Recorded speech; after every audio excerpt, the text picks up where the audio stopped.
Christine Lecomte, réparer la ville, c'est le titre de ces rencontres. Aujourd'hui, la réparation, il faut le prendre de manière positive. C'est extrêmement valorisant de réparer. Aujourd'hui, il faut un courage politique. Parce qu'on est obligé d'avoir un regard spatial pour construire. Un projet architectural n'est pas juste un objet posé n'importe comment et n'importe où, aussi beau soit-il. Vous devez être les garants de la véritable efficacité énergétique. Et cette révolution des matériaux vous amène, vous, à devenir les couturiers de la ville. Le projet urbain et architectural est décisif. C'est pour ça que je suis très heureux d'être là. Applaudissements pour Jean-Louis Borloo. C'est-à-dire que souvent l'architecte est considéré comme une sorte de technicien. Il y a une commande, vous avez un savoir-faire, vous répondez le mieux possible. Comme disent certains maîtres d'ouvrage, programme, coût, délai, vous voyez. C'est-à-dire l'architecte, il n'est pas tout seul. Il y a des élus, il y a des opérateurs immobiliers, il y a des entreprises, etc.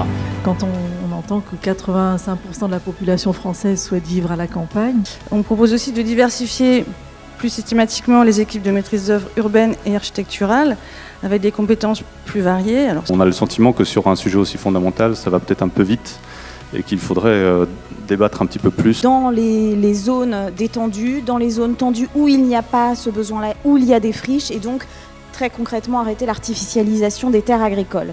Le patrimoine, c'est protection, c'est passé, mais c'est aussi prospective, c'est projet. Et que le patrimoine du XXe siècle, c'est le patrimoine construit, mais c'est aussi le patrimoine non construit.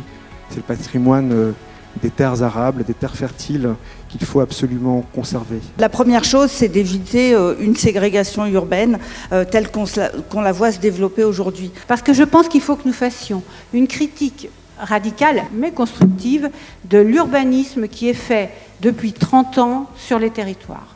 Les démolitions ne sont plus du tout à l'ordre du jour.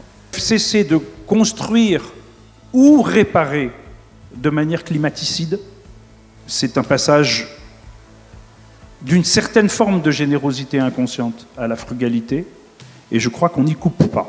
L'urbanisme, comme beaucoup de politiques publiques, nécessite à la fois de la démocratie, il faut engager les gens qui sont autour, les riverains, mais il nécessite aussi de la vision de long terme.